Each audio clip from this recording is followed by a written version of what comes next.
The Nerd Academy podcast is released weekly at 12 p.m. Eastern Standard Time, available on our website at www.thenerdacademypodcast.com and wherever you listen to podcasts. You can find the Nerd Academy podcast on Facebook, Twitter, Instagram, and YouTube. You can also help support the show by going to patreon.com/The Nerd Academy podcast, where every donation allows us to bring you more exciting content every week.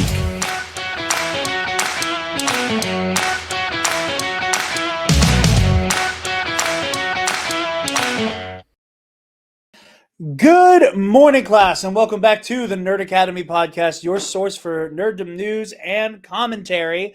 Took a week off last week. Myself and Kaysen were at Fan Expo Philly. If everything goes according to plan and Kaysen has the time, there should be a little mini vlog inbound from that. So very excited about that. Had a wonderful time at Fan Expo Philly. Got to meet a couple fellow Roosevelts, insiders, and some friends. And we also got to meet Hayden Christensen of Anakin Skywalker fame, as well as a very relevant to this conversation Spider-Man writer in Mr. Dan Slott. Stuff that we could talk about at a later date, because we have one jam-packed show for you guys this week. One of two shows this week. You're going to get a news roundup as well, because we got to get caught up on that. We are going to be talking about Spider-Man Across the Spider-Verse. This is my most anticipated movie of the year. I am beyond excited to talk about this, and I am joined by a lovely panel for this one. We got Travis himself. My finger slipped. Travis, congratulations on the movie. Oh yes, yeah. I had to get super jacked, and now I'm off the gear, and I'm super small again. So you are off the. Okay, question. I don't want to keep Choco waiting, so I'm going to make this quick. When you say off the gear, have you listened to the Behind the Bastards Vince McMahon episodes? Yes, but I've heard that terminology for a long time. I've never heard somebody call steroids gear until listening to that. There's a lot of like weird verbiage they use to get around saying anabolics or steroids. Like if you see in a comment of someone's like physique update or whatever, what kind of bike do you ride? They're asking about a steroid cycle. Unless it's specifically about cycling, that's probably different, but like, yeah. Darth Choco's here. Holy shit. Okay. My jaw's in my lap. That was such a slap in the. No, that's pretty crazy. And I didn't realize how many people in the nerd community are also smarks. It's just funny, but I'm not. I only watch a little bit of wrestling in the Attitude Era. In high school, people called me Mark Henry. But yeah, that's well. That's I will say I am as casual a wrestling fan can be. Travis, you don't watch any wrestling really at all. No. Our closest to hardcore wrestling fandom was the movie Trivia Schmodown. May she rest in peace. It had wrestlers on it. So it had wrestlers on it. That's true. And someone got hit with a chair once. Yeah, and thrown through a table. But yeah, the podcast Spencer. You're not Spencer. You're Travis. I saw the movie with Spencer. The podcast Travis and I listened to called Behind the Bastards. It's basically like a history podcast about pieces of shit. And they did a huge 6-parter about Vince McMahon. And throughout the show, the host, Robert Evans, was like colloquially using the term gear. And like I used context clues, and I was like, oh, like this must mean steroids. Mm-hmm. Never heard that term before, ever in my life. Did you listen to the Liver King episodes? Oh, I didn't finish them. Yeah, so when that news was happening, I don't actively follow More Plates, More Dates, but I'm very aware of who he is. Okay. And what he does. And so that's the guy that went public about the liver. I don't know if you guys know who the Liver King actually is, but like, yeah, he got busted for I like. It's shocking. No, it's not at all. It's just that like he was one of the last ones that was really trying to pretend he wasn't. Because nowadays, most bodybuilder fitness types are like, yeah, I'm not going to tell you what I use, both because I don't want to be competed with, and also I don't want kids to try to do what I do. Which is responsible. Yeah. I'll give them that. Like, don't lie about it. Also, more plates do not equal more dates. I'm just saying. You got to have a very true. personality.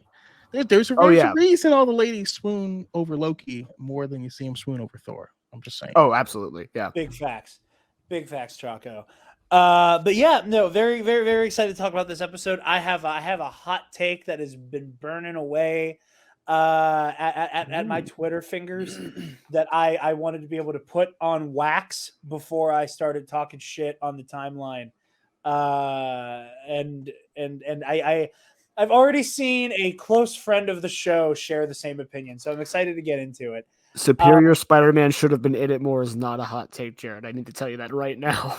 Oh, it does involve Superior Spider-Man, and I think it will be a hot take when I get to it. But before we get into my hot takes and how just damn good this movie was, a quick word from our sponsors at sundaysbloodymary.com.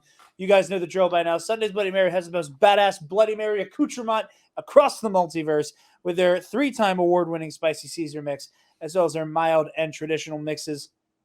And if you're trying to get freaky and garnish that bad boy, you can also go to their award-winning pickled dilly beans, okra, and asparagus, as well as some rim salt to spice things up. And get some Bloody Mary themed merch as well. So get on over to sundaysbloodymary.com/shop. Use code TNAP, TNAP, at checkout and get 10% off your order and help out your favorite nerds while you do it. Choco, overall thoughts. What'd you think of the movie? Oh man, so many of my mutuals and stuff saw this before me. Like, I normally go to these things opening day. I was in a little bit of a funk, and so I waited until the Saturday. Took my wife, and I didn't believe the hype at first because all of my friends were like, "This one is actually better than the first one." I'm like, "Have you seen the first one? That's not true." And yeah, I thought this was amazing. It blew my mind. I don't think I've ever watched so many things where I've watched a movie where I had so many frames that I was like, I want to screenshot this and make it. No, this is better. No, now this one. Like every moment of it was like beautiful to look at, beautifully acted. Music was incredible. Like I don't really have any. I don't have a whole lot of complaints at all. I thought it was fantastic. Excellent. I'm inclined to agree with you. Like I heard oh, this is better than the first one, and I was like, I had a similar. I'm like, okay, that's a tall order. That is a very tall order, but I'm ready to be impressed. And yeah, no, I agree with a lot of what you had to say. Whenever we get into it, I have some issues with plotting. If anything, there were some, in my opinion, redundancies. But we'll talk about that later. Travis, overall thoughts on this here motion picture? My name for the thing, this pretty much sums it up. Which is weird because I felt it twice in a month now for two different things. The lowest praise I heard, the lowest praise was this was the greatest superhero movie of all time. like that was the bottom of what I've been hearing going into the movie. So I was like, all right, I'm about to be whelmed, which I was, but only because, again, bar was, it's the greatest superhero movie of all time. And it got to where it wanted to. And then I was like, well, it can't be over. Like, it can't be better than I was already expecting because I expected it to be the best. But also, it's to like kind of half a movie. Like, it's a full movie. I'm not going to be the guy that's like, it's only half a movie and therefore it's bad. But I definitely had the two thoughts of, is this what Empire was like? Yeah. because I think if I had seen Empire in the theater without Return of the Jedi, I would have felt like, oh wow, that feels incomplete in in some way. I can't quite verbalize how, but it feels incomplete. This one's a little more obvious, but and then I had the Yeah. same thing with Infinity War. When I saw Infinity War for the first time, as the snap was happening, I went, man, they can't resolve this in one movie, can they? This was supposed to be a two-parter. Credits. And this one, as you know, no spoilers, but the last like 15 minutes of the movie are happening, and I'm sitting there like, man, they can't resolve this all in one movie. How long have I been sitting here? 2 hours? Well, This was it's a two-parter, wasn't it? it's really funny you say that because I was on, friend of the show, Trey Mitchell, Mile High Cinema this week to talk about Spider-Verse as well. And I had this moment where going into the movie, I didn't know how part 2 it was. I didn't know if by the time this movie is resolved at the end, there's going to be like a cliffhanger. Like the spiders will win the day, but their victory comes with a stinger. Mitigated success. Yeah. Huh? Like a mitigated success. Yeah, like we won, and the but would be beyond the Spider-Verse, right? I was not expecting the movie to feel like it reached its conclusion with Miles having his very triumphant, like, nah, you don't get to tell me my story, and telling Miguel O'Hara to kick rocks and escaping. And I'm like, oh, okay, cool. And I was like, the movie's still going. And I'm like, at this point, I'm just like, I don't even know how long I've been here anymore. Right? Like time just became fully diluted for me.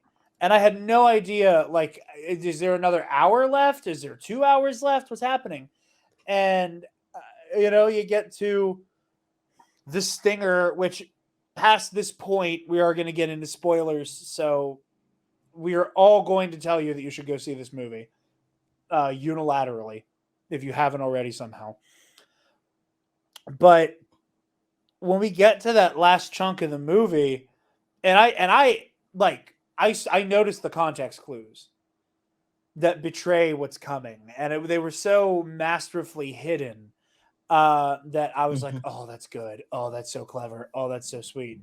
And when you finally get that reveal, and then you get that other like more hopeful stinger, I was like, okay, I see what's happening. This is cool. Can't wait.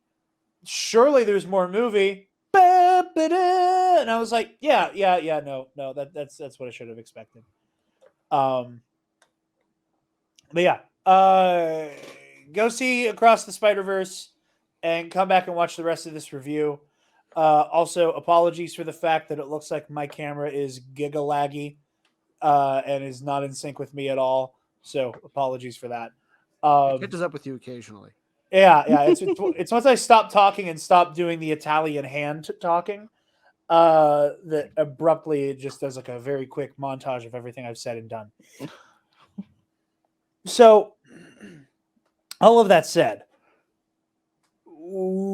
how y'all been warned? How did we feel about that ending? I'm gonna throw to you, Choco. Like where's your head at? Like you're coming past like the big spider chase, and then he ends up on Earth 42, where he's the prowl. Like where were you at? Like watching the movie. Like this is the part I think I'm most excited to talk about in terms of like the scene discussion. Oh man, I mean, are we talking about how I felt about the end, or like are we talking about the end of the film, or are we talking about the fact that the film ended with a cliffhanger? Yes. All right. My God, first of all, Rio is fine as hell. I don't know if I'm sitting there, I'm watching it with my wife. I'm like, damn. It's cool. My wife was reacted viscerally when Oscar Isaac did the bitey thing, and I was like, Okay, I guess I'm gonna have to. So it's fair. It's even. You know, I got to compete with him and Nightwing now. It's just not fair. Um, but yeah, the way that they brought this down to a close, I thought was so expert in how intentional it was. Yes. Because they set up all the clues. They told us what was going to happen before, and you didn't know that you had all the pieces until the thing happens, and then all of a sudden in your mind you're like, well, of course, that's why the spider was glitching. It wasn't the spider from this universe. And they're like, and she does it based off the DNA, and all of this stuff just catches up. You saw, uh Hobie was stealing stuff all throughout his entire time inside of the spider place, and you just assume, he's just an anarchist, and he's just like, this is a structure, so he's partially tearing it down. No, he's building parts for another dimensional, travel watch thing. Yeah. And the way they were able to tie all of that together and launch us into it, and then, of course, the reveal when I saw Uncle Aaron, that hit me, because, like, I don't know, he was just such a cool and interesting character in the first film. But this is what it's like when, he has a cop for a dad, or this is his only male role model figure.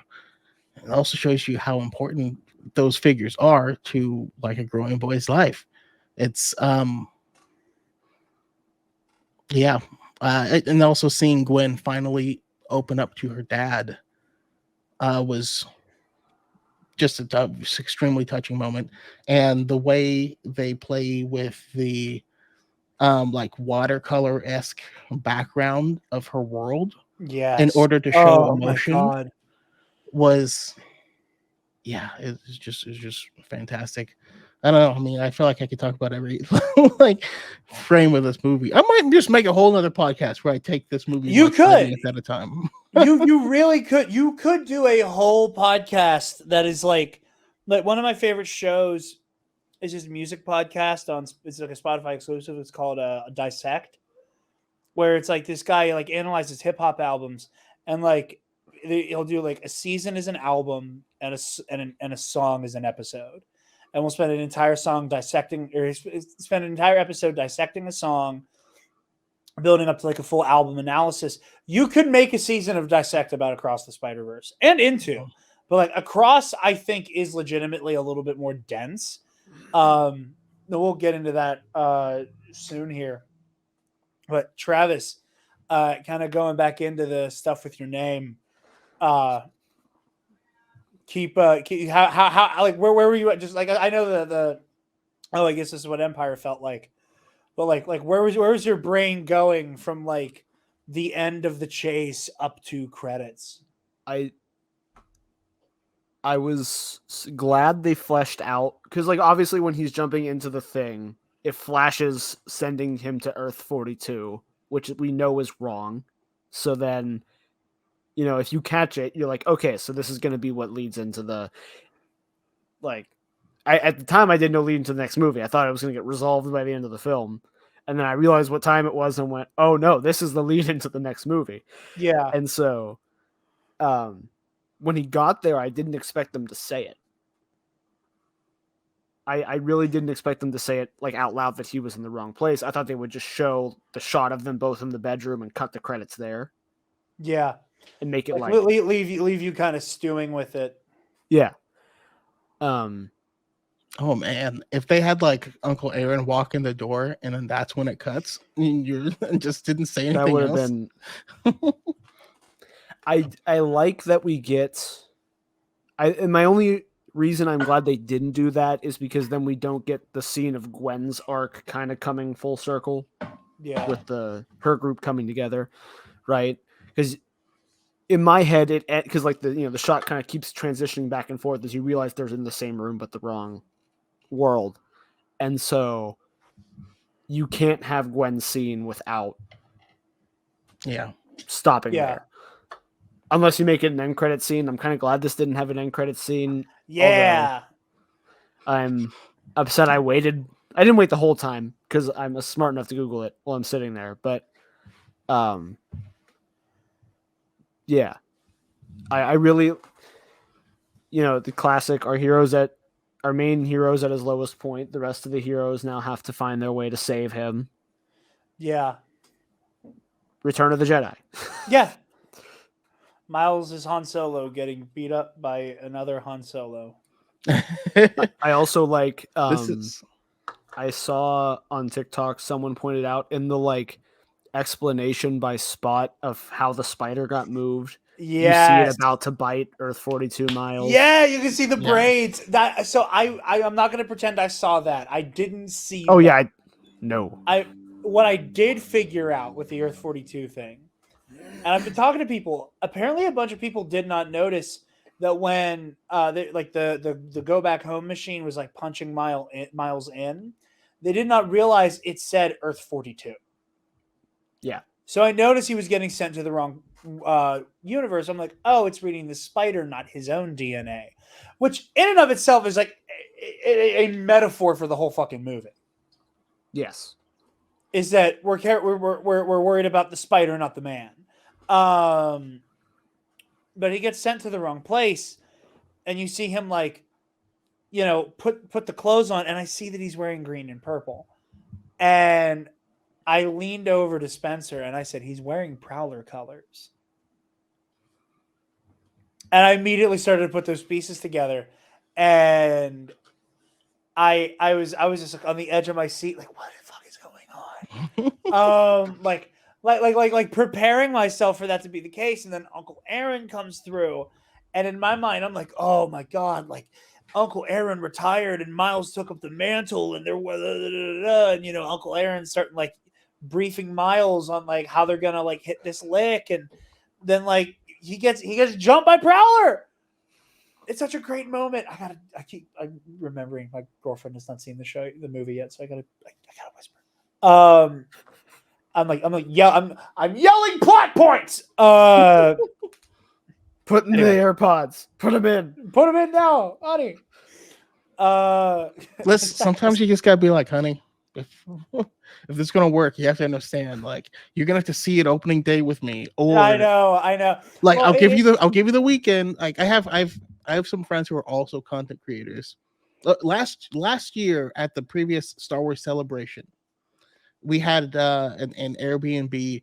Bunch of us, all content creators, are all staying together. One person did not watch Obi-Wan. They released the 2 episodes that Thursday. One person didn't watch it the entire weekend.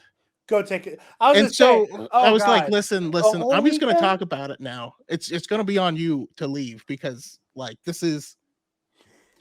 I mean, hey man, you signed up to stay where you're staying. That's no holds bar at that point. I will say in my girlfriend's defense, I came back into town as my little sister's last day of school. So me, my little brother, or my younger brother, I keep calling him my little brother. He's 20. He's 21. I keep saying little brother. He's taller than me and 21. My younger brother and I took my sister to go get ice cream, and then Spencer tagged along with my sister and I to see Spider-Verse. So that is the only reason why my girlfriend was not there for the movie. Typically that would have been the case, and our plan is to see it next week. So I gotta not yell. I'm gonna keep yelling. It's inevitable. It's me. But when you all of the lead up there, and like I said, it was one of those. It's one of those perfect twists that even if you figured it out, even if you've read the writing on the wall and you see all of the pieces coming together, you still can't help but suck all the air out of the room the moment it happens, and seeing this dark iteration of Miles, it's fascinating, and then it begs the question that if Miguel is right, which is up for debate. There's a lot of discourse happening as to whether or not Miguel is even factually correct on his interpretation of the multiverse and what's happening. But for the sake of argument, let's say he's right. Was that Miles's fate? You know? Because then you hop back over to the first movie, and he and Peter have that first conversation, and like Miles's spider sense is green and purple at first, and then transitions to blue and red, and it just begs so many questions, and I love stories like this. I love that. I love when so much is up for debate and up for question. And I think it is my favorite thing about this movie. And like, this isn't to rag on Into the Spider-Verse, but that movie was so focused on the anyone can wear the mask, Miles. It's just a leap of faith idea that the actual conflict of the story, for the most part, served as a way to put all of these spider people in a room together. And, you know, yes, Kingpin was kind of this like perverted version of like Miles's love for his family. But other than that, like Kingpin is just a villain who turned on the thing that brought the spider people here. And the spider people need to go home. That's like the main plot and conceit of the movie, and everything else is just fantastic character development and like no pun intended, weaving the web of Miles's arc, right? Here across, like it's all plot. It's all plot and it's all character, somehow both at the same time. And I was just enraptured by the story at first. Because I will say, you know, like the first movie, I was like, oh, cool, we're getting this Spider-Verse movie and it's going to star Miles. Cool. Who's going to be the villain? Kingpin. What? You know, like I'm 2 movies straight being like, what about the villains from the comics? Where are the Inheritors? Where's Moreland? I don't know if I'm ready for them. I am. I'm fully ready. I think the general audience is ready for a family of pan-dimensional vampires that hunt spider people. I think we're ready. But I was like, where's Moreland? Where's the Inheritors? And I was like, okay, you know, Kingpin. You know, this movie's fantastic, and it's one of those things where it's like, this element is here to serve a purpose. This is what we're actually trying to do. Fine, I'll forgive it. And going into this movie, I was like, cool, the Spot. Great. I see why they picked him, because like dimensional pockets, not the villain I would have picked. And maybe that's just because I can't get over wanting to see the Inheritors. And then you see the trailers and you kind of see how the Spot, like you see the way he kind of carries his body, and you see like the whole ATM thing. And I'm like, oh, so like the Spot's this like bumblefuck idiot who like accidentally causes like a pan-dimensional cataclysm. And I like Miles was like, oh, it's like he said, some villain of the week asshole. You know, you're gonna be old news by the time I'm done with you. And man, holy shit, I was wrong. I was not expecting, like, again, schlubby bumblefuck Spot to, by the end of the movie, be sincerely terrifying. Like, crazy dark matter monster man. yeah, he's like this eldritch, like Lovecraftian fucking villain. He's gonna tear reality apart at the seams. It's fantastic. I never like this movie again. It makes decisions. Most of them work for me. That I'm like, oh, never considered that as a fucking option. Never thought that was on the table. Like the way they ended the movie, I never would have thought of that. I never would have thought of taking us to that exact moment to end the movie. Because again, in my mind, that's the thing that part 1 and part 2, it's like one will lead in. I didn't expect it to just like that, to be that much of a cliffhanger. More of a cliffhanger than Empire, in my opinion, honestly. Oh yeah, for sure. I think that's the only like real difference is that. Yeah. And again, this was billed as a part 1. We knew this was a part 1. I forgot. I definitely forgot though until the end. The title change doesn't help. I would say that. Yeah. Which is also what happened with Infinity War, because Infinity War was supposed to be a part 1 and Infinity War part 2, and they scrapped that idea. But like it is a hard cliffhanger, which they get to do because we know there's a second one coming in less than a year. So, well, as far as we know, less than a year. Oh God, I hope so. Please let me get part 3 on my birthday. Not on my birthday, but like around my birthday. Yeah, like birthday month. I need. Well, it's so close, and I need redemption. The last movie I got on my birthday was Batman v Superman, That's true. and I was supposed to get Multiverse of Madness on my birthday, and I loved that shit. Please, Oh, when they I moved it at the last moment. They moved that one at the last fucking They were like, moment. no, wait, he'll like this one. We gotta. I They're like like- Batman v Superman though. Yeah, it's okay to be wrong. I'm sorry. I'm gonna say it. I don't- like Batman v Superman. I like with Okay, a lot of- did the version that was watchable come out on your birthday? Sorry. There's a Yes, lot of- because there's the a lot of- longer one is not. I will stick to my guns. Yeah, that's Travis's hot take. The longer version's actually worse. But There's more dialogue I can't stand. Travis, we're gonna do a news roundup episode. You excited for Star Wars by Zack Snyder? You excited for Rebel Moon? I actually am personally. Same. I think I saw Pardon? the stills and stuff, and I was like, I'm gonna let him cook. You remember, Travis, like Netflix announced that like Zack Snyder's rejected pitch for a Star Wars was getting readapted into a sci-fi original. I think I blocked it from my memory. You definitely did, and I'm not surprised. Because I now that you're saying it, I know we talked about it. I blocked that shit from my mind. That's good. Travis, That's good. what do I have to do to make you watch Rebel Moon when it comes out? Oh, I'll watch it. Don't get me wrong.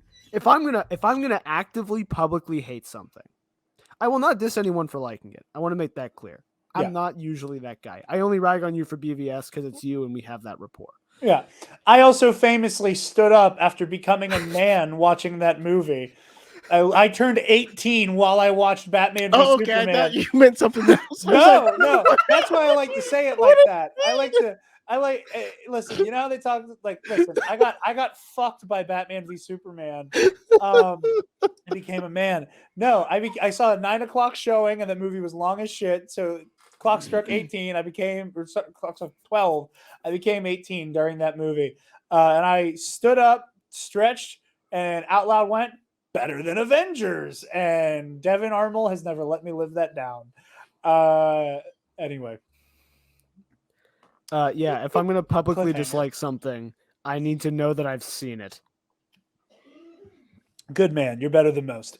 Listen, here's the thing that I really wish is there ends up being a lot of like weird hate and like that's the Star Wars realm of people wanting certain things and they're just mad because they didn't get what they wanted. I want those people to make what they wanted. Make it. Let's see it.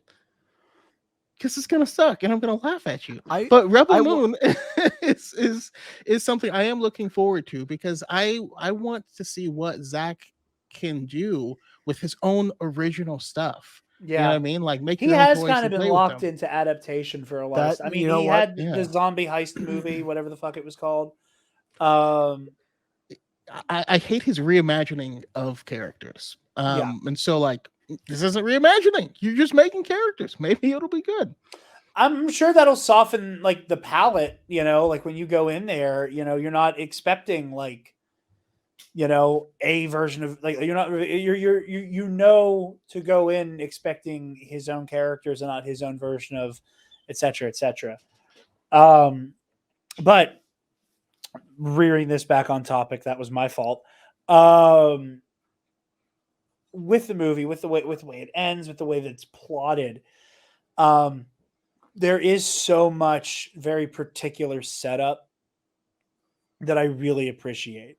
Like this is a story. If I said this on Twitter, if Into the Spider-Verse is about anyone can wear the mask, Across is about it takes a very specific flavor of tenacity and strength of character to wear it and to embrace the burden of being Spider-Man. and the way that all of these spider people are unified in their grief and what they've lost and in their mission to protect people. And that element alone was really beautiful, seeing and then seeing the way that like people have paid the price in different ways. Gwen loses like basically completely loses her father over it. um Miles, on top of the like normal pressures of superhero dumb, he is also in a situation where he is like having the normal like, oh, I'm a grown up, make my own decisions, of a teenager. And like, I'm not going to come out here and say that the orphaned superheroes have it better, but like, that's not a contention most superheroes have to grapple with. Like like typically like the heroes we see in these settings, Spider-Man especially, um by the time that he is making decisions about the man he's going to be, those decisions have already been made, or like the only person in his life really is Aunt May, whose like modus operandi is, I want to facilitate what you want to be. I want to watch over you, I want to guide you, but like your choices are your own, kid. Where here, like Miles is coming from a very different situation, on top of being a superhero, on top of like the way that every other part of his life is going to suffer because of that. And it is such a fun and interesting dynamic to introduce. I absolutely love that. I also, and it's Pride Month. I like a lot of the queer subtext of this movie. I've seen a lot of people talking about like, to talk about the most like on the nose bit, like the discourse of like whether or not Gwen is, in a literal sense, like a trans character. Like, it's like her world's color palette, as much as it changes, still at its core is blue, pink, and white. And we see moments where like she herself is bathed in it. We see that Captain Stacy has like a trans pride flag on like his jacket, and Gwen having this journey of, She also has a protect trans kids. that one, which we saw in the marketing, that like, oh, like everybody went, oh, that's cool, and didn't expect her entire Earth to be shades of those colors. So like Gwen going on this journey of like, you said you'd accept me, but now you're not because I'm a thing you didn't think I was originally, is really poignant. Especially, again, it is that time of year. So queer stories and journeys are already kind of in the forefront of our mind right now. So it hits a little harder there. But also just what's going on in the world at large right now, I think that hits a little harder. Personally, whether it's meant to be literal or not, I don't think matters. And even if it is literal, I've seen a lot of people being like, "Oh, I hope they reveal that Gwen is trans." Yeah, it doesn't need to be revealed.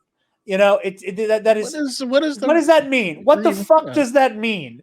Like I understand it's coming from I understand it coming from a meaningful place and a kind-hearted place, but like I also think there's something beautiful about, like, it doesn't need to be a reveal. She just is. And what we're seeing is her father reaffirm his role as her father. That we just have a trans hero, and that not every story of queerness needs to be rooted in being queer kind of sucking in the world we live in. The moment when Miles says, I was afraid that if I told you, you wouldn't love me anymore, it was like hit, like absolutely. And it's that, and it speaks to, is again that very like kid his age kind of story, where it's like the stakes of the secret I'm keeping are so like beyond the pale, I don't even know how to imagine how you'd react. So his brain goes to the worst case scenario. It is incredibly poignant, not just because it's a June, but because it's the year 2023. And that really spoke to me. For me, I think there was I loved how it hit on I think Miles's journey in particular hits on a lot of intersectionality conversations that happen. And I think it's something that everyone can relate to. If you are part of a smaller group, you can still be in that small group and still be told that you don't fit into whatever box they're expecting you to fit in. And Yes. that translates into a lot of different places. You know what I mean? Um, I especially looking at Miles, him being, mixed, Hispanic and Black, Yeah. there's a lot of colorism issues that happen in that community. Like literally when me and my wife got married, her grandparents walked up to her and told her she's making the family worse because I'm dark. There's like those things still happen or still Fucking going A. on. And so um so you have this kid who's part of these. A lot of mixed kids are made to feel like they don't fit in with both things that they're mixed with. And there's also, you can say, parallels between um Spider-Man 2099 also being like a light-skinned Hispanic saying Yeah. he doesn't fit. That's also a thing that Yeah. happens. It's Super Latinx name, super Irish name, right next to each other. yeah. It's really cool. I really love how beautifully they touched on all of those, because it goes back to the original thesis that his mom explains to him of like, when you're going around and you're in these places and you're with all these cool people or fancy people, don't let them make you feel like you don't belong, Yeah. because you do, and you're badass. Yeah, absolutely. And I love that. And, again, like, obviously this isn't something, Travis and I can speak to personally, obviously. But don't chuckle at me. I'm But so separated from the last like 15 minutes of conversation to the point where my earbud died while you were talking about the potentiality of Gwen being trans.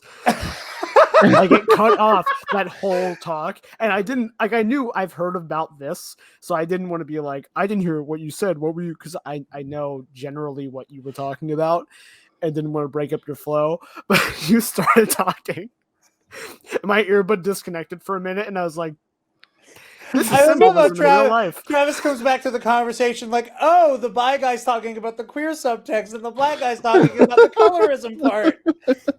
I thought it was neat. I like the pretty colors. Things that were incredible, that absolutely should like be celebrated about this movie, and do not. I don't want to say don't speak to me at all like they aren't important to me, but like it's a lived experience thing. You don't want to right. claim it as like, oh, this spoke to me. Right. But no, I have loved the analysis we've gotten.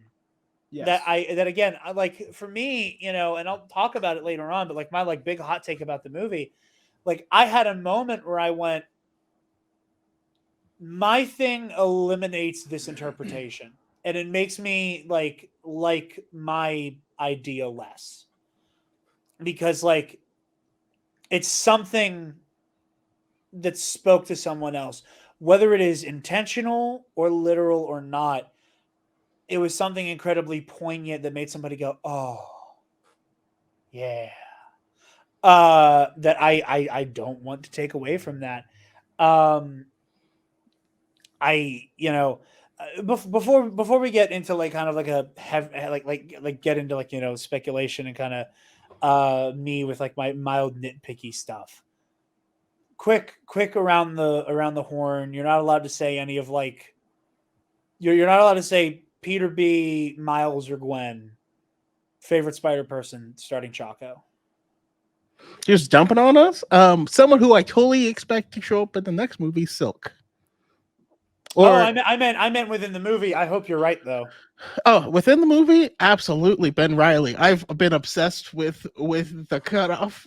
I don't know what it is. I've loved It's him such a ever good since. costume. It's Yeah. one of the few the '90s got right. And it's so 90s, but it still works so well. Oh yeah, his suit is one of the few that has not been redesigned into oblivion and not fucking look like that anymore.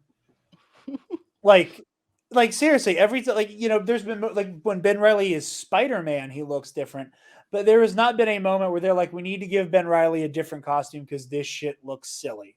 Cable has gotten new costumes. Deadpool has gotten new costumes. Bishop has gotten new costumes because everybody went, these pouches, these pads are fucking dumb. Scarlet Spider, Ben Riley, hell no. He's in a cutoff hoodie. He's got like web pouches on his ankles. Fuck you. Bad as hell. I will say Because he doesn't have pockets. Yeah, it's the even though pouches. he has That's a the hoodie. problem. He's the only Spider-Man who should have a pocket.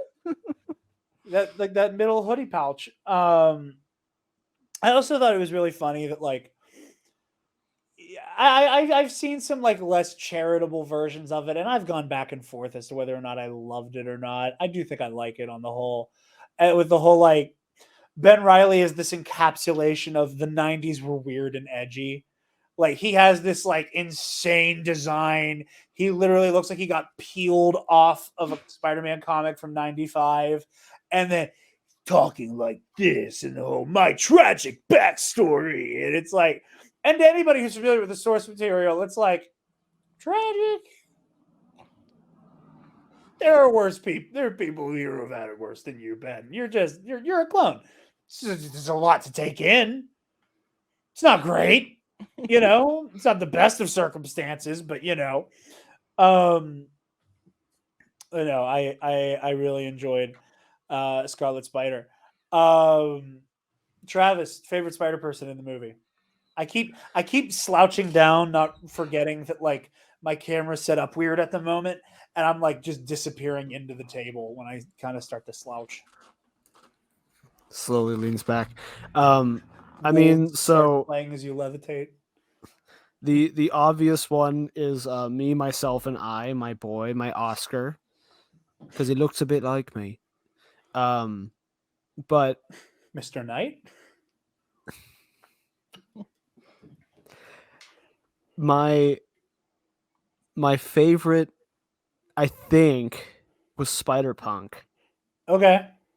Only because like every time he said, "Yeah, dismantle it," I got a little warm inside. I got a little happy. Okay, you want me to be a bit of a bummer? Yeah, I didn't love it. really? It wore on me a little bit in that like it felt like somebody writing a leftist to make fun of them a little bit. Like when he That's first fair. shows up. When he first shows up, there's that like, I don't believe in comedy, I don't believe in rules, I don't believe in groups.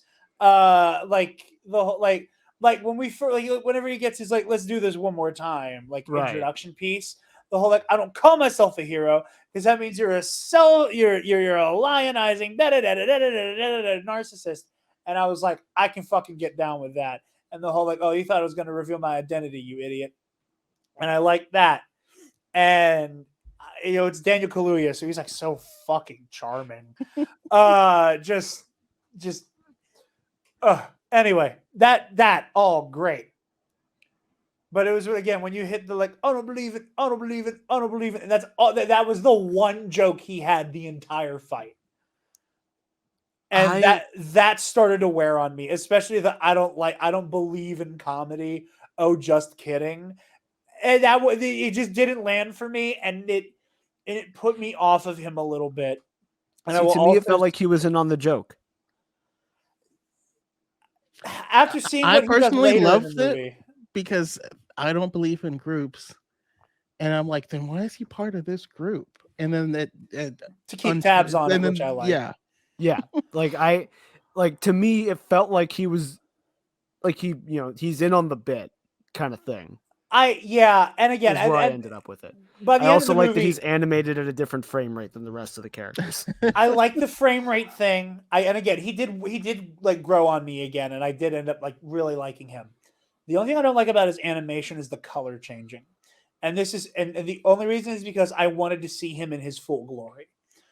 Like I wanted to see his like natural color palette more. Mm-hmm. And every time I was like, "Oh my god, he looks so good." He'd speak and he'd be like black, gray, purple, and orange. Yeah, I do. Yeah, I fully agree with that. There's times where when he changed colors, it was like in a low light way. Like he shows up less in the frame, and I'm like, no, do it the other way. I wanted like I liked the art style and I liked the frame rate thing. I just wanted to be able to look at him in his reds and blues more. Especially like when you see his action figure, all the details on him, like the laces and the boots, like he looks so fucking good, and I wanted to see more of that in motion. I'm also and very like minor yeah complaints. between that and Miguel clearly not having all of his information divulged in the movie, because clearly something he's saying must be wrong or he's hiding something for the plot to continue as is. Does anyone else agree with this? He gives the same vibe as Bode from Bode Akuna from Jedi Survivor. We got to time out. Okay, I'm gonna go to the bathroom. We're just gonna pause here. Hold the fuck on. That's Miguel a great O'Hara's point. Bode Akuna? 1 second. I was like, I gotta find like a safe place to kind of take a potty break. Nope. When you say that, are you thinking he's a narc?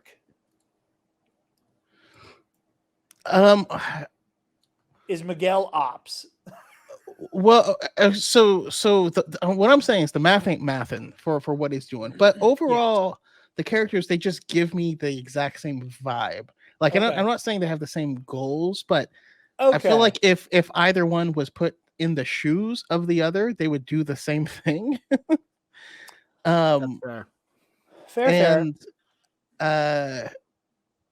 I do think there's something that was going on behind the scenes of Miguel O'Hara specifically, and that and I think it's more than just jealousy of like, well, how come you get to break the canon and I don't? I think it's more than that. I'm interested to see where that's going, because there's the whole joke about him like having this like weird vampiric quality to him. And part of me was like, what if that's their big like bait and switch, is that this is not Miguel O'Hara and this is actually an inheritor. Damn. Like and he's got Silk locked in a closet somewhere. I love how much you want to see Silk. I listen, I get it. I won't shut the fuck up about this guy.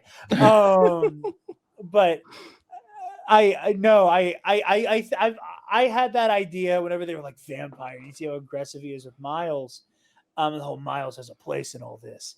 That like in my mind, I'm going back to like the web of destiny from the Spider-Verse comics, and how like all of the spider totems are a thing, but like Miles fulfills a specific role in the weird spider prophecy. It's been nearly 10 years since I've read that, and I can't remember exactly, but I remember like Miles played a specific part, Kane played a specific part, Peter, Gwen, Ben all had a specific part to play in the web of life and destiny.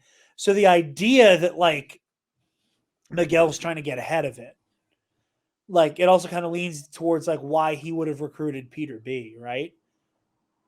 If Miguel is an op in some way, if he is like like just perhaps an inheritor, that he brought Peter B. Parker into the fold, not because he's like needed for anything, he's a liability if anything, but he knows he has a bigger role to play, therefore he wants to have an eye on him.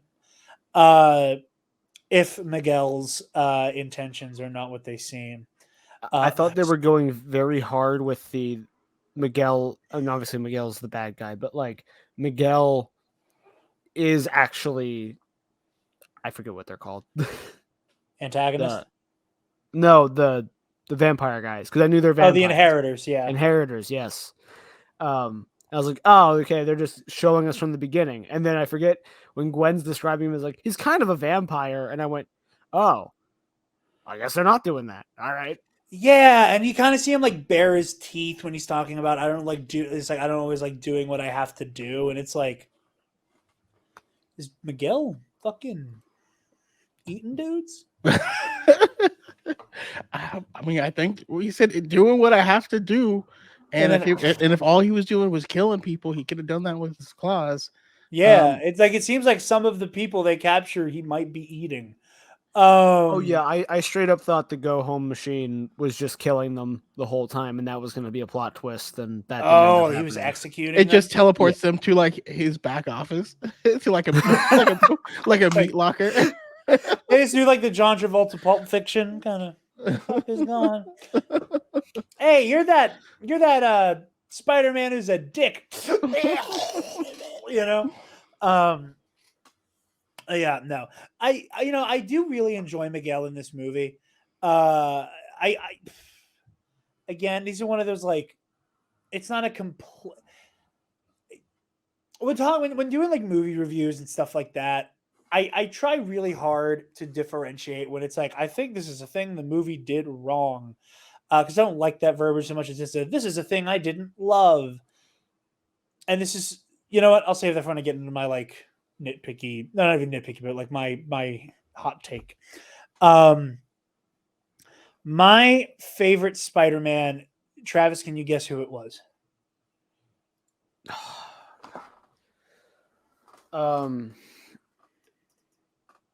So it's one of the ones that is like a main character, has speaking lines. Okay, they So definitely not Mayday. They definitely, I love her. I can't say Peter B, because that one goes without saying for me, but it is a Spider-Man that appears in the Spider Society hub. They don't have speaking lines, but they are kind of prominent in one of these scenes. The car. During the scene where they are showing canon events, and one of them being the death of Uncle Ben or Uncle whomever, Mm-hmm. in the top right corner, they are showing gameplay footage from the Amazing Spider-Man 2 tie-in game that I played and loved so much. Isn't that the one where like if you didn't save enough people, they would like come kill you?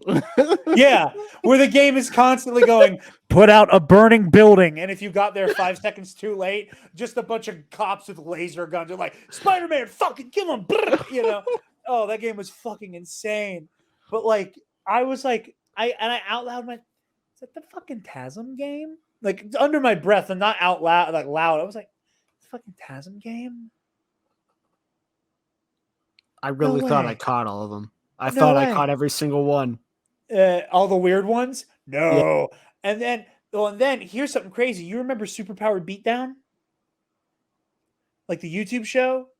It was yeah. It was like Death Battle, but it was live action and better. Oh no. Okay. I actually don't think I ever watched this. It's not bad. It's not bad at all. The guy who was like their main director for a lot of their like the fights, Aaron Shernka, did the mocap for Peter Parker in that game. And I remember that because at the time that game came out, I watched a lot of Superpowered Beatdown. And I remember him posting about being in the fucking game. And I still follow him on social media. And he posted about the Amazing Spider-Man 2 flashback scene to when Uncle Ben is killed by Cletus Cassidy. That he was like, my mocap was in Across the Spider-Verse, and I sent it to Spencer like in all caps, motherfucker, I was right. It's such a wild deep cut, and it's so funny because throughout the whole movie there's these fun little dialogue callbacks like Doctor Strange and that nerd on Earth 1999999. Oh cool, No Way Home. And you see You see Toby and you see Andrew, and fucking Spectacular Spider-Man gets a couple lines of dialogue, and Yuri Lowenthal's there, and goddamn Childish Gambino's there as the motherfucking Prowler.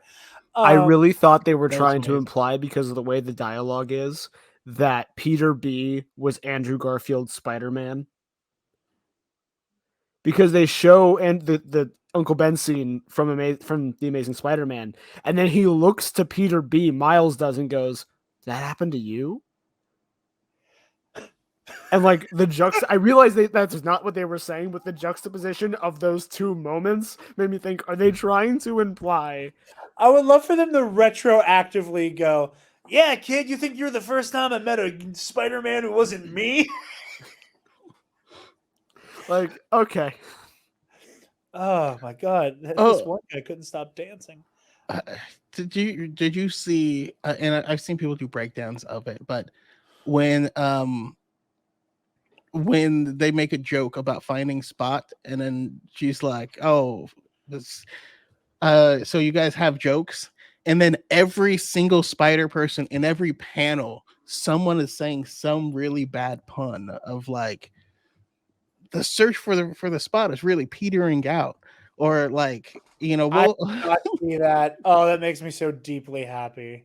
there's like probably 10 or 12 like just really cheesy one-liners about, we'll get together and see if we can spot them. I don't know, just stupid stuff like that. That makes me very happy. You know what else is really funny that creates a fun little snafu for Sony? I mean, it's not a snafu. It's them poking the bear to see how much they can get away with. You know that scene where the Spot shows up in the Venom verse? Yeah. That means there's a fucking Spider-Man there. Or there was supposed to be. They tried really hard to make that the case with Morbius too. Yeah. With the poster from the video game. The poster that's graffiti. Even better. It's fucking graffiti, bro. I too spend my days spray painting Travis, screenshots from a video game. Travis, you never got around to seeing Morbius, did you? I certainly didn't. Patrons, get us to $60 a month on our Patreon, and I will tie Travis the fuck down and make him watch Morbius. I'll just commit. Like, if that happens, I'll do it. Listen, I still maintain that Morbius is like on the same playing field as like the old Underworld movies. Like, they're not good movies, but like it's that. If you're looking for that, it's that. I think the thing that pushes Morbius over the edge into like being so absurdly bad is like the befuddling conversation that happens with Vulture. Like, it's just a stock standard shit action movie. No, that's not true, because Morbius does use a bat Kamehameha. And that does change things.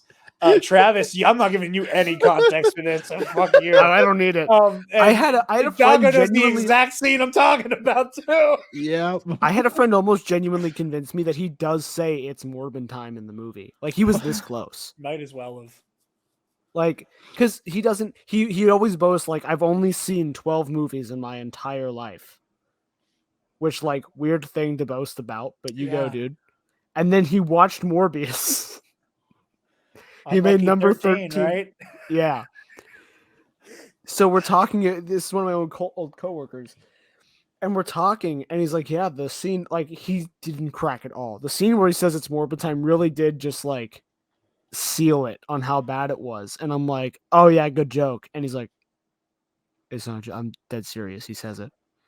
I'll pull the scene up right now. I'm serious. I'll pull the scene up right now. I have a bet with my girlfriend that if they actually make a sequel and he says it's Morbid time, I will get a Morbius tattoo. I'm gonna have to call some people. Dude, now would it be of Jared Leto? Yeah. Okay. It'll be a tattoo of Jared Leto's Morbius. There's no way I get away with like comic book Morbius. Right. Like, because like if anything else is passable, because then you can be like, I just really liked the character before the movie, and like, oh yeah, it's whatever. Oh, it's a fun D-list villain I wanted to get, I have to get Jared Leto Morbius. I'm gonna try to negotiate with her for it to be like Jared Leto in the comic book outfit and not just in a fucking hoodie. You guys But keep anyway. talking. I'm gonna go pee now. Okay. So I've only been able to make it. This is only tangentially related, so I apologize. But I've only It's okay. been able to go to a few premieres of stuff, but two of them were Morbius and Andor, which Adria or Arjona is in both. So I've got to see her in real life 2 times, and it's been a real in media highlight. of wildly varying quality. Wildly varying, yeah. But I anyways. love getting to juxtapose some type of Bat Echo location with Marva's monologue at the end of the show. like both of those lines of dialogue happened within a year of each other. You know, sensational. But yeah, no, I just real quick, I've seen a lot of people talking about like the chronology of like Donald for Spider-Man up to seeing him in live action in a Prowler outfit. I loved it, and damn, I hope we actually get to see him play the Prowler, like for real, for real. The moment we saw, it's so funny to me, and it was kind of poetic because I remember when I saw Spider-Man Homecoming opening night, when Peter goes to confront Aaron Davis, I didn't hear his name. I didn't hear that that's who that was. I was like, oh, cool. Gambino's in this. That's very nice. I'm glad they brought it full circle. And then like they're talking and then that's when it like I think later in the scene, like you see his name and I'm like, oh shit. Or like, I don't know. At some point during the scene, I'm like, oh, wait a minute. That's supposed to be Aaron Davis. And then he's like, yeah, man, I don't want these weapons on the streets. I have a nephew to look after. I sucked all the air out of the room. I was that obnoxious fucking fan. I was like, Miles Morales, and I had to explain to the people I saw the movie with why I was bugging the hell out. Flash forward, we see this scene where it's like all of these villains strewn about the place. And then it's, hey, Gambino in the full suit of armor. And again, it made me so happy. We're gonna need to like put less Easter eggs and things because of the amount of stuff that comes out. Because now it's become this like weird meta self-referential like thing of referencing in universe stuff. I don't know. I can't even like fully wrap my head around it, but it's like I don't know, just how they having the guy who did the Donald for Spider-Man put into the MCU, where the like his license plate was also like the first run of Miles Morales's John Watts did that in a lot of the home trilogy, where like license plates all had comic book stuff on it, so that doesn't surprise me. And then having the scene in Community where he gets out of bed in Spider-Man pajamas in the previous movie, and then he's in this, and like it's just like a big old circle thing that keeps going around, and him being the voice of Miles Morales in the crappy Spider-Man cartoon. Yeah, the Drake Bell Ultimate Spider-Man cartoon. But yeah, okay, I've beat around the bush a bit here, and here is my hot take. My plan is to also clip this out as its own little video segment for the channel. I don't like how they use Spider-Man 2099 in this movie. I don't like mean, edgy Miguel O'Hara. It should have been Superior Spider-Man. Don't laugh. Don't laugh. No, I don't. No. Tell me I'm wrong. Tell me I'm wrong right now. You're wrong. You could have. Okay, so here. You're lucky Choco started talking. I almost hit Travis with the Alex Jones clip. Damn it.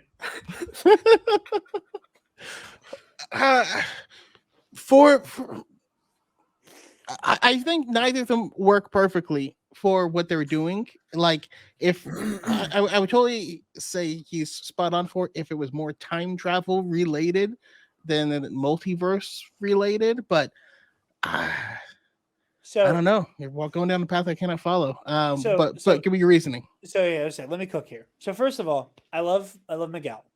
And Miguel, yes, has always had an edge to him, but he's not he's never, to my knowledge, really been depicted as this like bloodthirsty anti-hero. You know, like there's that like famous panel of him in like his 2014 run where the one villain's like, I will execute you both just to secure the time stream. And Miguel just goes, well, what if you just execute her? Am I good? And he's like, theoretically. And he's like, cool, later.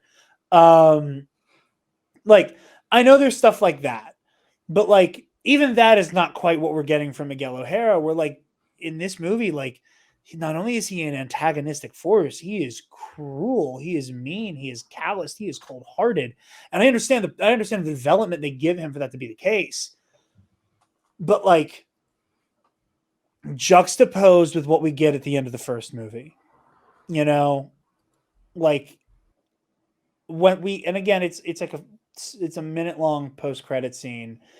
Lord and Miller should not be beholden to that for an entire character arc if that's not what they want to do. But they kind of set up Miguel and kind of how I've always kind of felt like he's been characterized. Kind of crotchety, sarcastic. Not like a lawful good character, but like he's a hero in his own right. And then you have the coldness, the callousness, the cruelty, casual cruelty of 2099 as he's depicted here. And I think, if you're not meant to fully trust Miguel, and again, there's all this speculation and disclaimer and like caveats here. First of all, my biggest hang up with saying it should be Superior Spider-Man, it should be Otto. My biggest hang up is the people who really took something away from the I got mine, you won't get yours, like colorism stuff that we talked about earlier. If that beat spoke to you because of the nature of these two characters' backgrounds, I do not want this to come across as though I'm willing to wipe that away, because I think that is a meaningful interpretation, and it is important to me that people felt seen in that moment in that way. Well, real quick, just to spitball here, even if you took that out, it wouldn't take that away, because you could also look at it. Yes, they were both Hispanic, so that's part of it, could be considered part of it. But another thing to consider is just being Spider-Man. They are a minority in amongst themselves, and so you're saying even amongst this small community, you don't fit in. Yeah. It could still have the same meaning. So I don't think it would take it out. Well, thank you. And I who appreciate knows? Otto could have. No, he couldn't have. I A think it gets Superior weirder. Spider-Man where Otto Octavius switches bodies with Miles Morales. I'm not quite comfortable with that one. It's feel actually the next Superior Spider-Man run that they just announced. dude, I got to meet him the day they announced it, dude. I'm still so stoked about that. But now let's swap out Superior. And also, again, there might be a twist with Miguel being a villain down the road, and he's not actually Miguel O'Hara; it's an inheritor. Like, if something like that happens, then obviously this doesn't work. But let's say Miguel is Miguel, and the issue at hand is that he is wrong about how the multiverse works, because there's all these like little inconsistencies. Now, are they inconsistencies in terms of writing, or is it deliberately part of the story? We'll see. You have this moment where you want the audience to know that this Spider-Man is kind of not on the up and up. When we meet him, you get to have the let's do this right this time. My name is Otto Octavius, and I was once Dr. Octopus, but now I am the Superior Spider-Man. You create a dynamic there between the audience and the characters on screen where they are physically impossible and physically incapable of trusting like the leader of the Spider Society.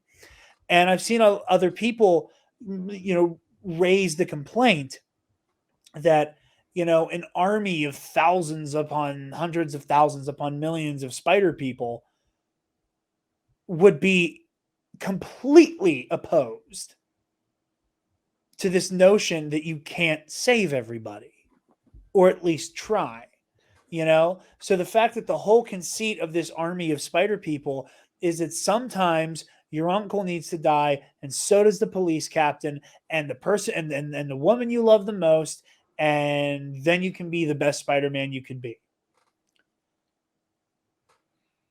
The idea that now it's framed as these are the people Otto recruited because they have the resolve another group of spider people wouldn't. And that would tie into the Spider-Verse comics because that's exactly what Otto does. Because at the same time that Otto was recruiting spider people who are willing to kill, who are willing to go that extra mile, spider people who quite literally he makes take an oath of like, I'm willing to destroy another world if it means achieving our goals. You can then have a more true to the comics version. And again, that's not, true to the comics is not inherently good or bad. That can go either way. Interpretation has worked wonders, in fiction before. Without movies that get Batman kind of weird, we don't get the fucking grappling hook, So like all of that is up in the air. But for me, you take Miguel, who's also putting together like his army of spider people that directly oppose Otto's interpretation of how canon events and the timeline is supposed to work. And I think that's your angle, is that like you can then get into Otto being this flawed leader, and you can even then be like it is Otto's arrogance and his belief in his scientific acumen and intellect that is why he's wrong, that he is so sure of this and is still fucking it up. And again, I think it adds an extra layer of tension. And I think that, again, like I like the idea of like Peter B being brought into the fold because like it seems like he's one of the few just kind of original recipe kind of Peter Parkers there. Like everybody is so varied and, to our viewing different. Like, in the last movie, the team was made up of Miles Morales, Gwen Stacy, Peter Parker, Penny Parker. Like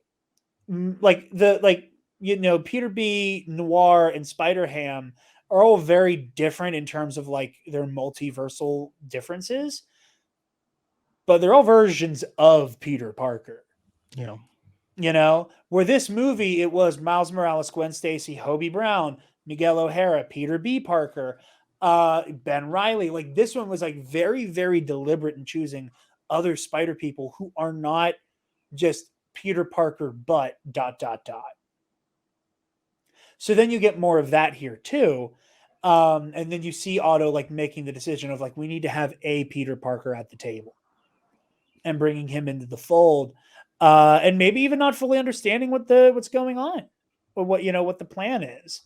And again, I think that's another very Otto thing to do, is to potentially not be telling people the full truth. Because Superior Spider-Man is a hero at his core. Like he is a superhero. He's a violent one. He's a cold one, but like he's still protecting people. It's just that he's not Peter Parker, and he does not do it in the same way Peter Parker does. And I don't know, like the more I've thought about it, I thought it opening night. I've sat on it. Friend of the show, Mitch from Comic Book Cast, tweeted it the other day. And it was so funny because I tweeted something about like Choco, it's the tweet you replied to, which is why you're here today. I was like, I have an opinion that might end up being controversial about Across the Spider-Verse. And Mitch replied to it with that gif of Homer's friend from The Simpsons like this, very pensive. And Mitch knew where I was going because he tweeted it, and then I like tweeted my quote tweet, and he's like, I knew it. We were on the same wavelength. And again, I know it's become a meme. Jarod just wants the Spider-Verse movies to be about Otto Octavius, and I no, will never beat those accusations. I love Superior Spider-Man as well. I think it ran a little long, but it was really good. And I like what you're saying. I think it has potential, and I would love it if that's where we went next. Like Yeah. what if where we go next is, we get the inheritors and we get Otto at the table, and you have these Spider-Man who are trying to find a peaceful resolution of like, how can we all get along? And then Otto's like, we're not getting along. We're putting them in the ground. Yeah. And that's another thing is I think this movie could have been Miles seeing like this is the opposition. Gwen takes her contingent of spider people to the other side. Then you introduce 2099 with this army of like more noble, more traditional spider people, as opposed to Otto, who's like from the jump, like we're killing fucking villains. Like we'll send them back ideally, but like if the options are like, let the multiverse come undone or kill this fucking guy, I'm gonna fucking kill this guy. So I'm gonna start with the reasons I like it, and then I got a counterpoint. Okay.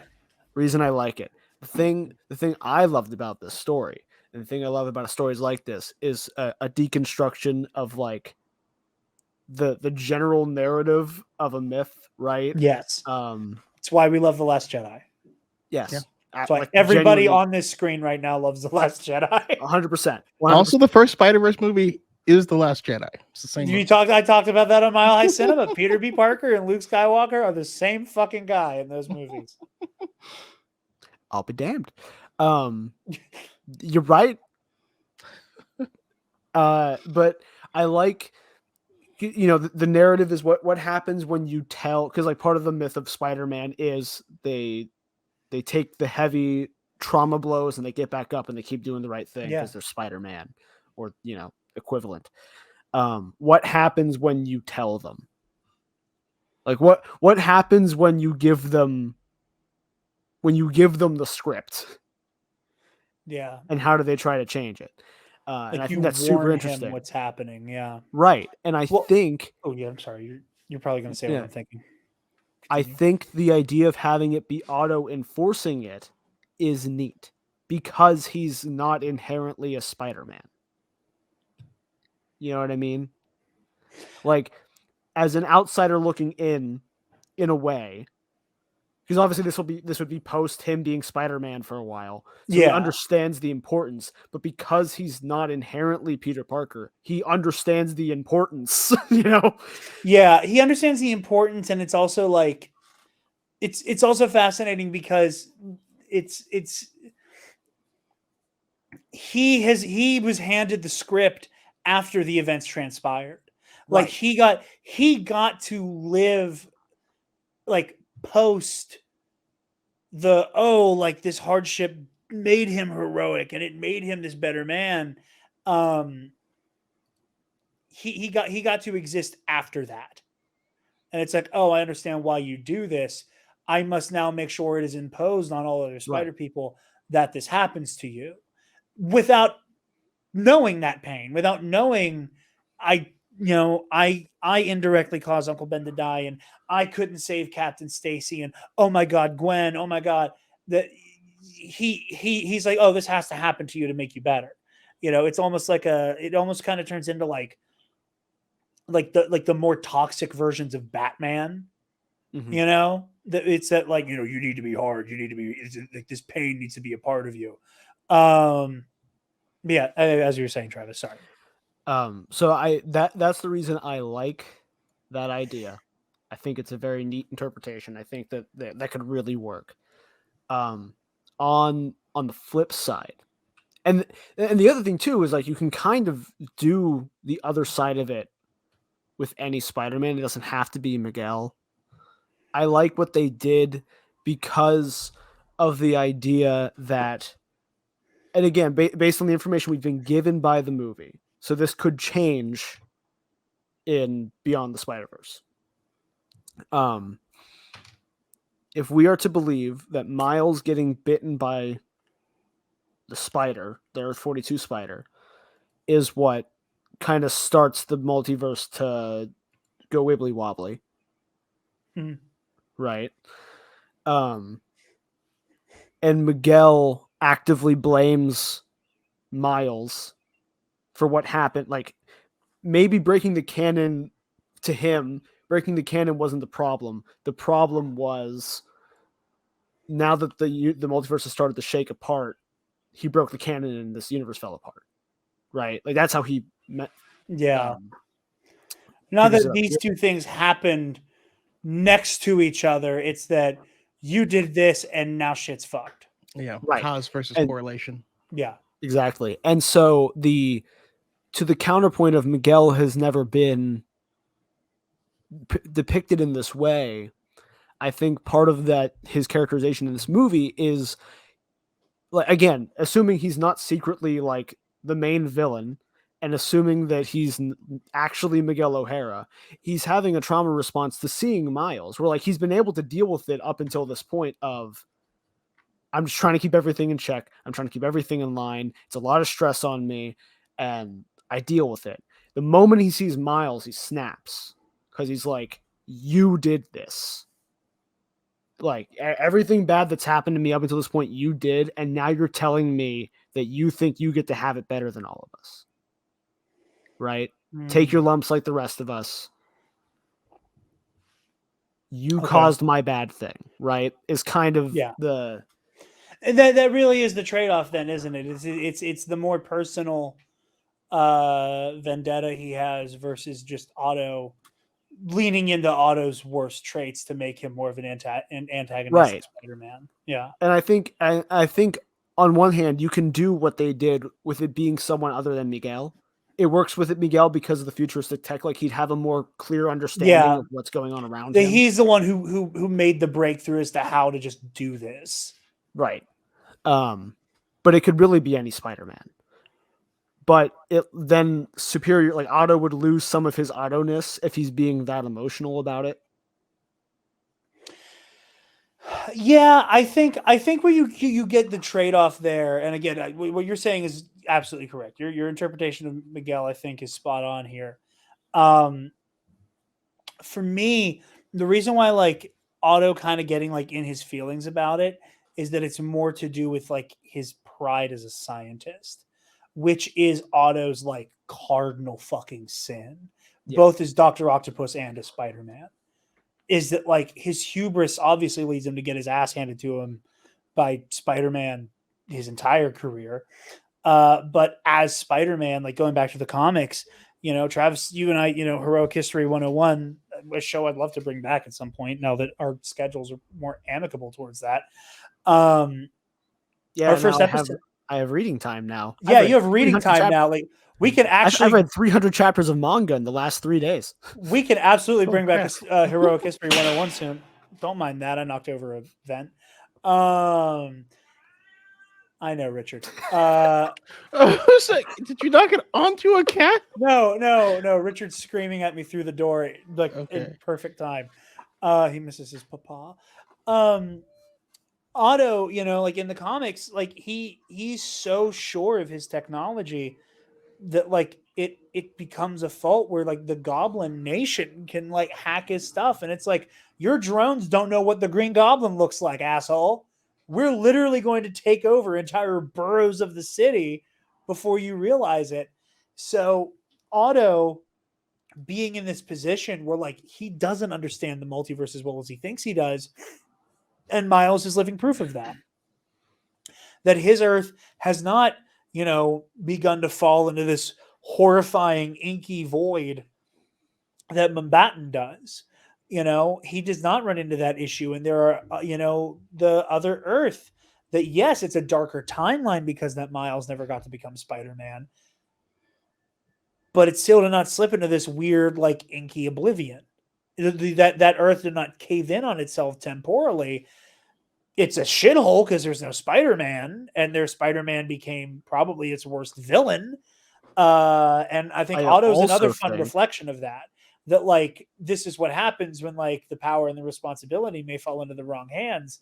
That even though he is a hero and he does the right thing by the end, there's still those questionable decisions. And I think it would also reflect in Miles seeing his darker Prowler self. I also think that it's going to be revealed in the next movie, so possible spoilers, I guess. That the vision spoilers, I hope. Yeah, the vision of Captain Morales dying is actually from Earth 42.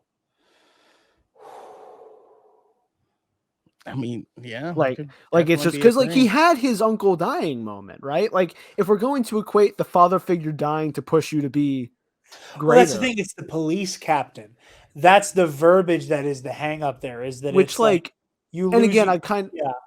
but that's why I like it. I think that's going to be the hang up. And that's why I love the idea of being like, okay, here's the script. What are you going to do? Right? Like if that's your plot, they're getting so hung up on the fact that he's a captain. Maybe it just didn't matter. Right? Like, I mean, and they do have like one last line of dialogue where Jefferson Davis is like, "Hey, I'm not captain yet," and that's while the Spot is like charging into reality in at the end, and it's like, well, what if that is the thing? Is it like he isn't captain, so he can't die yet? well, and like Because also, everyone of keeps course, calling him captain, but he hasn't been in like he hasn't officially been granted the rank. well, and so I think the other variation is like obviously Gwen's dad resigns like in that moment where they meet back up. Yeah. And I think also part of the thing is going to be like the canon doesn't, affect the spider person. The spider person affects the canon. You know what I mean? Like that's how the plot doesn't define the character defines the plot kind of thing. And that's going to be the overall lesson that we get in the end, which is probably Sensational. That's his word.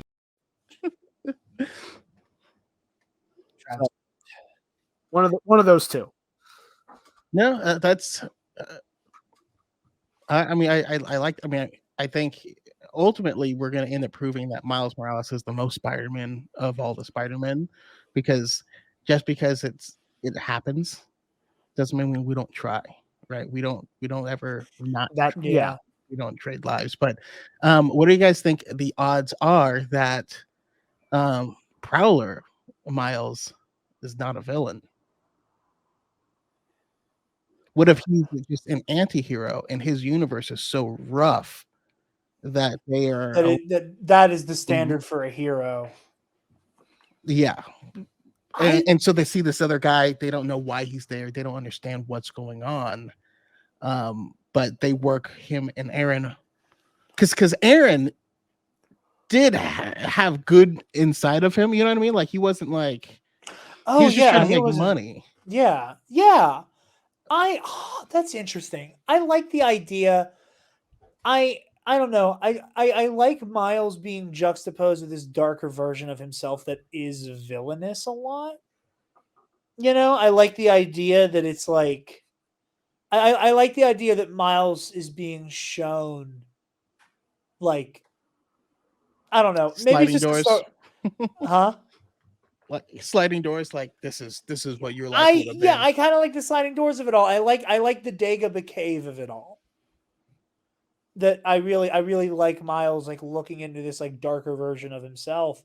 Um, I can totally be swayed on that though. It's a great idea, and I also like you also hear the narration from Jameson on the air where he like says something about like the Sinister Six cartel, Mm-hmm. which I'm super fascinated by like what the fuck that means.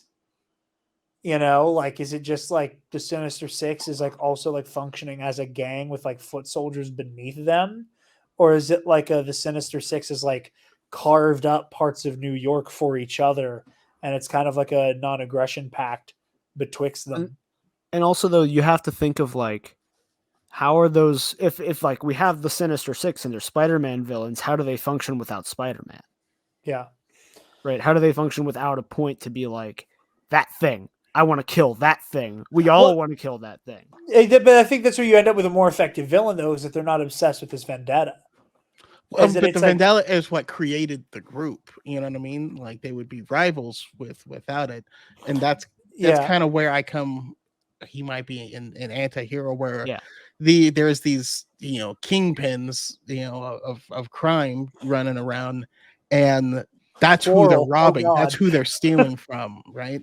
Yeah. So it's kind of a Robin Hood-esque, but they are villains, but that's who they're stealing from. And so, and I mean, Miles needs to organize, like, you know what we're gonna do? We're gonna have a rotation, and we're gonna put 3 Spider-Man in this city at all times till we clean it up. Yeah. And they just like make a rotating like shift change thing. God help him with Otto and Miguel end up on the same shift. Here's okay, one of my last things. I made a video on it, and I don't think this is a hot take per se, but Comic Peter needs to die. You were saying this. But you make all me right, feel but things, hear me Choco, out. when you say that. I watched Hear me the out video. first. I know what you're saying. Hear me out Yeah. first, because I got a lot of comments when I said that, and I agree with a lot of the comments, and I think a lot of them missed the point that I was trying to get to. Is I want to get to Peter B. Parker in the comics, where he's more mature, he can lead and teach these other Spider-Men, but we have them doing their thing, and he can actually have a life and marry MJ or whatever. They will never let him do that. They will never let him progress as a character. We do the same exact thing where he gets up to a point, then he retires temporarily, and then we get a deconstruction of what Spider-Man means, and then he comes back, and then we do the same thing over and over again, and like has a love interest, and it might work, and then they get ripped away, and like over and over and over again. And Spider-Man was my first love, right? It was what made me a geek before Star Wars and anything else. And I've loved Peter Parker through and through the entire time, but they won't let the character grow because I think so many people hold so dearly to Peter Parker. And why do we keep putting him in high school? Like, God damn it! Well, I mean, I think that like it's definitely like a movie and like popular interpretation thing that keeps like slapping him in high school, and like he progressed and matured a lot up until Civil War in the comics, and then they kind of press rewind on a lot of that. I mean, I think my only disagreement with you on the whole like Peter needs to die or be retired is that the writers need to accept the fact that like Peter doesn't have to be in a constant state of his life being in shambles. Yes.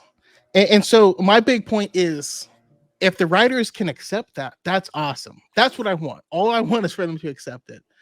But I just don't see them accepting it unless we take him off of the table for an extended period of time. And then he can come back refreshed, just like we had the Flash dying before I was born and not coming back until like 2007. And now you can just tell stories with the Flash, and people don't get butthurt if it doesn't live up to whatever they wrote in their head for the character. Choco has now also cooked. We've all cooked. Someone cooked here. But yeah, no. I think we can start to bring this on home. I think this movie was incredible. My biggest gripes, I will say, and just kind of at the end here, because like the movie is just so grand and incredible and beautiful, both in visually beautiful and in terms of its plotting and its characters and its story. I think having 2 recaps of the first movie slowed this movie down so fucking much in its first act. I think experiencing Gwen doing the like, let's do this one more time. And you see like, pardon me. You see her origin story with like, Peter becoming the lizard and all of that stuff. Perfect. And when you get to Miles, just do what the previous like the Tobey Maguire Spider-Man movies did, where it's like, I'm not going to catch you up on the last movie. I'm going to catch you up on what I've been doing since. Like that one takes us all the way back through the events of Into. Just tell us like, yeah, I made a new suit, fought a couple new villains. I'm doing my own thing as the one and only Spider-Man in Brooklyn. That's my like. I think it would have trimmed the movie down a good bit, and also like would have let the plot get moving a little faster.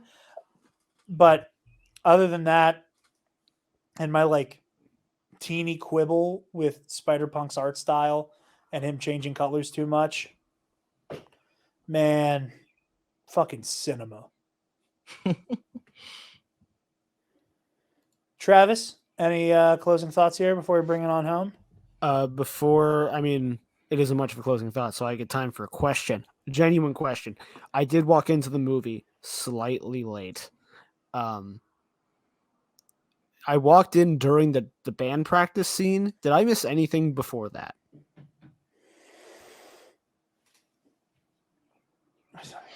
No, the band practice is pretty much where it started. I Okay. mean, Because well, movie started at 6:15. We walked in at like 6:18, 6:20, and they were like mid-scene. And I was like, I don't think we've missed anything important. And then There's so many art like opening logos. I think you literally may have just missed a split second. great. yeah, I'm trying to think of if she did the "Let's do this one last time" before or after that. Well, because the flashback starts when she's storming out. Okay, that's right. Yeah, then Yeah, I saw so it starts, yeah, and she's doing like a solo and like Yeah, she's just going like too distraught. hard and she's not paying attention to everybody. I'm watching the monitor and seeing that I'm like a good 40 seconds behind myself visually. That's rough. I got to restart the router before we record tomorrow. Choco, final thoughts and then give us your pluggables. Yep, my final thoughts was for me personally, this sequel understood and understood what the first movie was and understands what Spider-Man was, and so it actually is going on my list of best sequels, along with Empire Strikes Back, How to Train Your Dragon 2, and Shrek 2, and Terminator 2. So yeah, That is such a good fucking take that Shrek 2 is the best movie in that franchise. oh yeah, that's easy. Immaculate take. Immaculate take. But overall, more than that, I just need. I mean, I need to see it again and just enjoy it. It was just fun. It was just fun. All the bagel references, the references to, everything, everywhere, all at once. It was just fun. They did a great job with it, and it's so good that I worry because I hear people talking about like, hey, well, now we need to get live action Miles Morales, and for me, for one thing, I don't think that live action is necessarily a step up from animation. It's just different. Like a story is a story, whether you tell it via animation, live action, anime, whatever. I don't want to get to the position where there's now too many cooks in the kitchen and we get, art by committee and people make it worse. I think right now it's exactly where it needs to be. But yeah, I'm Darth Choco. You can find me in Darth Choco on YouTube, Darth Choco on TikTok, Darth Choco 7 on Twitter, and Darth Choco IG on Instagram, but I don't really do much on Instagram. I should probably check to see if anyone has sent me messages and stuff. I love every episode has its signature Darth Choco going. If you sent me an Instagram DM, I'm sorry.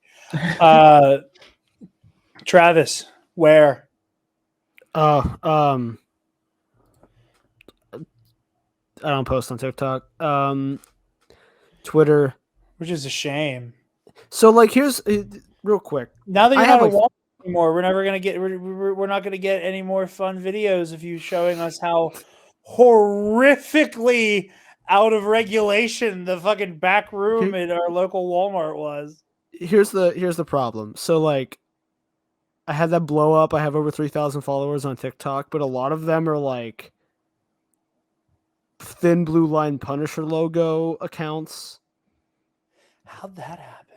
Because it's like the idea of like blue collar work TikTok that I'm not on, but my videos end up on because it's us opening a trailer with a forklift.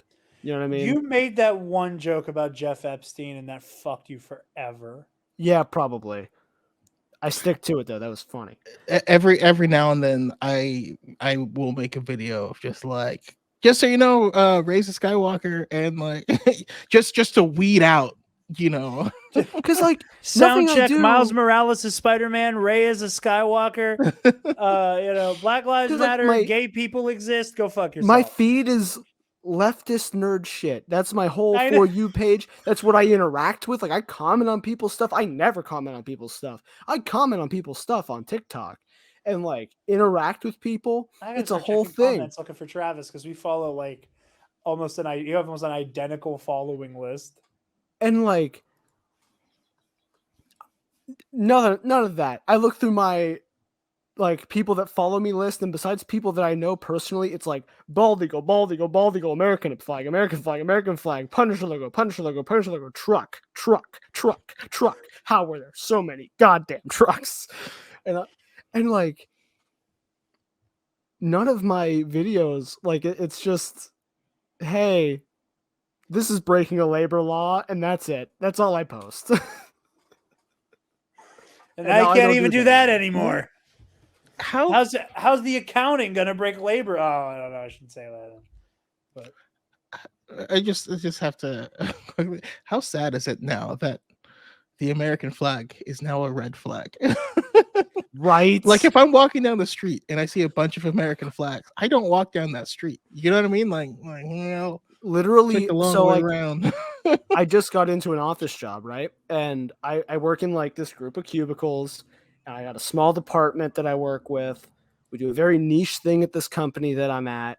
And I'm talking to these people. And the one guy, I'm like, you're failing the vibe check. I'm not actively like fielding questions, but I can tell. Like I can tell you're that guy. So I look him up on Facebook. Can you guess what his profile image is? It's a goddamn American flag. And his banner is one of those classic silhouette of a soldier in the sunset things. This guy's not a veteran, by the way, and if he is, I'd be very shocked. Like the classic, I'm American. And I went, Yeah. it is something. You guys can find me on Twitter and Instagram at DarkJedi2552. You can find the Nerd Academy podcast on Facebook, Twitter, Instagram, YouTube, and on our website, www.thenerdacademypodcast.com, where if you're feeling generous, you can donate to our Patreon. Give me $1. Speaking of our patrons, thank you to our $10 alumnus, Keandre Lloyd.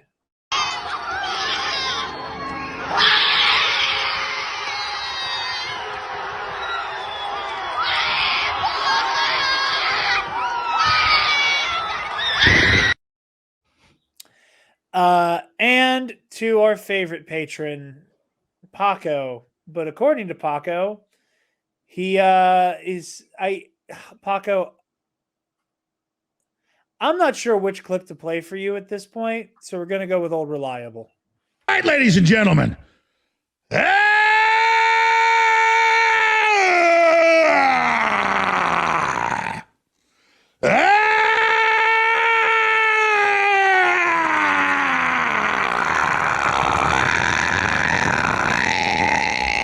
From the front lines of the information war, it's Alex Jones. I still struggle to understand how that's a thing. Paco's clip for the past month and a half has been the one I'm about to play for you. I'm going to play them both because I don't know which one to fucking play for him right now. Because I lost to Scotty Jarod from the Bombad Cast in our big trivia rematch. He changed his name for all of April and May to Trivia King Scotty Jarod, and maybe play this. My voice.